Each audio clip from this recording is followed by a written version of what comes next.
Hello everyone, আজকে আমি explain করব অনেক জনপ্রিয় একটি মুভি ফানা। আশা করি আপনাদের সবার ভালো লাগবে মুভিটা। ভালো লাগলে অবশ্যই সাবস্ক্রাইব করবেন আমার চ্যানেলে এবং লাইক কমেন্ট করতে ভুলবেন না। চলুন তাহলে গল্পটা শুরু করা যাক। মুভিটির শুরুতেই আমরা দেখতে পাই জুনিকে। জুনি চোখে দেখতে পেত না। জুনি তার মা বাবার সাথে কাশ্মীরে থাকতো। স্বাধীনতা দিবসে জুনি প্রাইম মিনিস্টারের সামনে একটি ডান্স পারফরমেন্স করার জন্য সিলেক্ট হয়েছে তার কলেজ থেকে। এই কারণে তাকে দিল্লি যেতে হবে, কিন্তু জুনির বাবা তাকে একা ছাড়তে ভয় পাচ্ছিল। তখন জুনির মা বলে তার মেয়েকে এখন তাদের একা পথ চলা শিখতে দিতে হবে। এরপর তার বাবা রাজি হয়ে যায়। এরপরে আমরা দেখতে পাই জুনি দিল্লির উদ্দেশ্যে রওনা দিয়ে দেয় তার কিছু বান্ধবীদের সাথে। তাদের টিচার ডিসাইড করে যে তারা দিল্লি শহরটি ঘুরে দেখবে। তাই পারফরমেন্সের আগে দিল্লি শহরটি ঘুরে দেখার জন্য তাদের গাইড হিসাবে পরিচিত হয় রিহান। প্রথম দেখাতেই রিহান জুনিকে পছন্দ করে ফেলে। সে জুনিকে ইমপ্রেস করার জন্য নানা ধরনের কবিতা শোনাতে থাকে এবং জুনিরও তা ভালোই লাগছিল। জুনি তারপর তার বান্ধবীকে জিজ্ঞেস করে, রেহান দেখতে কেমন রে? তখন তার বান্ধবী বলে, রেহান দেখতে খুবই হ্যান্ডসাম। সন্ধ্যায় রেহান জুনিকে জিজ্ঞেস করে, আমার সাথে আলাদা ঘুরতে যাবে? জুনি তখন কোনো উত্তর দেয় না। রেহান তখন বলে, তোমার নীরবতাকে আমি হ্যাঁ মেনে নিলাম। পরদিন জুনি রেহানের সাথে ঘুরতে চলে যায়। জুনি তখন রেহানকে জিজ্ঞেস করে, একটা অন্ধ মেয়েকে তুমি কিভাবে শহর ঘুরে দেখাবে? রেহান তখন জুনির হাত নিজের মুখে ছুঁয়ে বলে, এভাবে। সন্ধ্যায় হোটেলে পৌঁছানোর পর জুনির বান্ধবী বলে, রেহানের সাথে তোর আজকে বের হওয়া উচিত হয়নি। রেহান তো সবার সাথে এমন ফ্লার্ট করে। জুনি তখন বলে, রেহানকে আমার এরকম মনে হয় না। পরদিন জুনির পারফরমেন্স ছিল। জুনির পারফরমেন্স শেষ করার পর জুনিকে নিয়ে রেহান একটি দরগায় যায় এবং সেখানকার একটা পানি জুনির চোখে লাগিয়ে দোয়া করে যেন জুনির চোখ ভালো হয়ে যায়। জুনি তখন রেহানকে জানায় দিল্লিতে তার একটি চোখের ডাক্তারের অ্যাপয়েন্টমেন্ট রয়েছে। পরদিন জুনির মন খারাপ দেখা যায়। জুনির বান্ধবী জিজ্ঞেস করে, তোর মন খারাপ কেন? জুনি বলে, কাল আমরা চলে যাব, রেহান জানে, তাও আজকে আমার সাথে দেখা করতে আসেনি। এরপর জুনি মন ভালো করার জন্য তার মাকে কল দেয়। মাকে কল করে সে রেহান সম্পর্কে সব জানায়। জুনির মা তখন জুনিকে সাপোর্ট করে জানায়, আমাদের মেয়ের পছন্দের উপর আমাদের পুরো ভরসা আছে। জুনি তারপর রেহানের কাজের জায়গায় যায়, যে তাকে তার বানানো সোয়েটারটি রেহানকে গিফট করে। রেহান তখন জুনিকে বলে, আমি তোমার যোগ্য নেই, তুমি অনেক ভালো কাউকে ডিজার্ভ করো। জুনি তখন বলে, যোগ্যতা বিবেচনা করে ভালোবাসা হয় না এবং আমার ভালোবাসার উপর আমার ভরসা আছে। সেদিন রাত তারা একসাথে কাটায়। পরদিন সকালবেলা জুনি রেহানকে বলে, আমাকে রেলওয়ে স্টেশন পর্যন্ত পৌঁছে দিয়ে আসো, সবাই আমার জন্য অপেক্ষা করছে। তারপর জুনি তার বান্ধবীকে ধরে অনেক কান্না করতে থাকে। তখনই হঠাৎ ট্রেন থেমে যায় আর জুনি রেহানকে দেখতে পায়।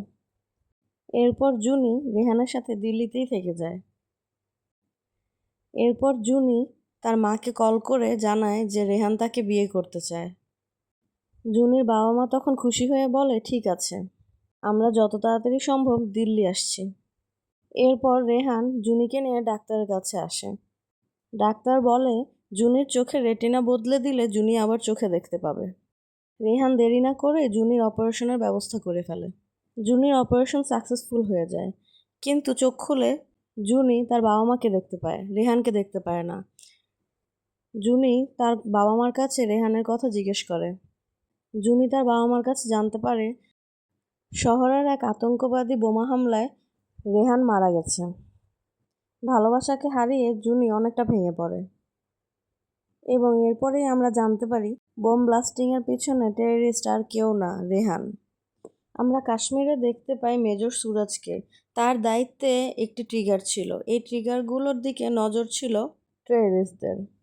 মেজর সুরজ তখন একটি সৈনিককে বলে তাদের এই ট্রিগারটি সুরক্ষিতভাবে দিল্লি পৌঁছাতে হবে এবং সেখানে আমরা দেখতে পাই সেই সৈনিক আর কেউ না, রেহান। ট্রান্সফারের সময় রঞ্জিত নামে একজন সৈনিককে মেরে সে এখানে চলে এসেছে। এরপর ট্রিগার নিয়ে যাওয়ার সময় সে সব সৈনিককে চায়ের মধ্যে বিষ মিশিয়ে দেয়। এবং হেলিকপ্টারে একটি গ্রেনেড রেখে সে হেলিকপ্টার থেকে লাফ দেয় এবং নিচে নেমেই সে তার লিডারকে জানায় যে ট্রিগারটি এখন তার হাতে। ততক্ষণে বাকি সৈনিকরা তা জানতে পেরে রেহানের উপর আক্রমণ করে, কিন্তু তখন তারা রেহানকে ধরতে পারে না। রেহানের কানের কাছে একটি গুলি লাগায় রেহান বেশ অসুস্থ হয়ে যায় এবং রেহান খুব অসুস্থ অবস্থায় একটি বাড়িতে গিয়ে সাহায্য চায় এবং কাকতালীয়ভাবে সে বাড়িটি ছিল জুনিদের। জুনির বাবা তখন রেহানকে প্রাথমিক চিকিৎসা দেয় এবং 1-2 দিন পর রেহানের জ্ঞান ফিরে। জ্ঞান ফেরার পর রেহান জুনিকে চিনে ফেলে। রেহান আরও জানতে পারে জুনি বিয়ে করেনি। জুনির ছেলেকে দেখে সে বুঝতে পারে এটি তাদেরই সন্তান। রেহান ইমোশনাল হওয়ার আগেই সেখান থেকে পালিয়ে যেতে চাচ্ছিল, কিন্তু বাইরে তুষার ঝড় হওয়ার কারণে রেহানকে কিছুদিন এখানেই থাকতে হয়। আস্তে আস্তে তার ছেলের সাথে তার একটি সুন্দর সম্পর্ক হয়ে যায় এবং এভাবেই একদিন জুনিও রেহানকে চিনে ফেলে।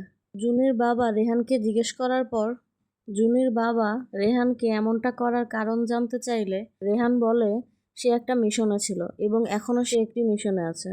এসব জানার পর জুনির বাবা রেহান আর জুনিকে ঘরোয়াভাবে বিয়ে দিয়ে দেয়। তারপর একদিন রেহানের বাবা নিউজে দেখতে পায় একটি ট্রিগার চুরি হয়ে গেছে এবং সেই ট্রিগারটাই সে রেহানের ব্যাগে দেখতে পায়। দেখার পরে তার সন্দেহ জাগে, কিন্তু সে রেহানকে কিছুই বলে না। পরের দিন সে রেহানকে নিয়ে বাইরে যায়। কিছু দূর যাওয়ার পরে জুনির বাবা রেহানকে জিজ্ঞেস করে এই ট্রিগারটি তোমার কাছে কিভাবে। সেই ট্রিগারটি নেওয়ার জন্য ধস্তাধস্তি হতে যেয়ে জুনির বাবা পাহাড় থেকে পড়ে যায়। অন্যদিকে আমরা জুনিকে দেখতে পাই সে পানি আনতে নদীতে এসেছে। জুনি তখন তার বাবার লাশ দেখতে পায়। জুনি ভাবে তার বাবার সাথে কোনো অ্যাক্সিডেন্ট হয়েছে।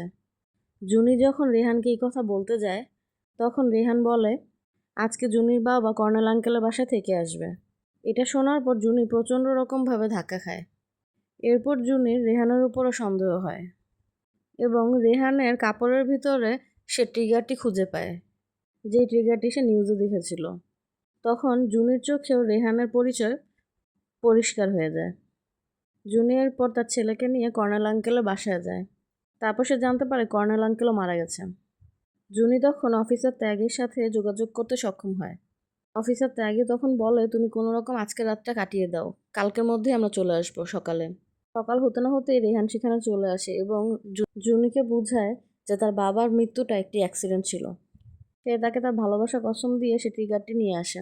জুনির কোনো কথাই রেহান আর শুনে না। জুনি তখন তাকে থামাতে রেহানের পায়ে একটি গুলি করে, কিন্তু রেহান তখনও থামে না, বরং রেহানও জুনিকে গুলি করতে চায়, কিন্তু রেহান জুনিকে গুলি করতে পারে না।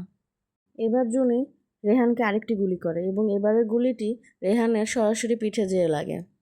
ততক্ষণে অফিসার ত্যাগীও সেখানে চলে এসেছিল। রেহান জুনির বুকে নিজের শেষ নিঃশ্বাস ত্যাগ করে। মুভির শেষে আমরা দেখতে পাই জুনি ও জুনির ছেলে রেহানের কবরে ফুল দিচ্ছে। এখানেই ঘটনাটি শেষ হয়। আপনাদের যদি আমার এক্সপ্লেনেশন ভালো লাগে তাহলে অবশ্যই সাবস্ক্রাইব করবেন এবং লাইক, শেয়ার এবং কমেন্ট করবেন। Thank you.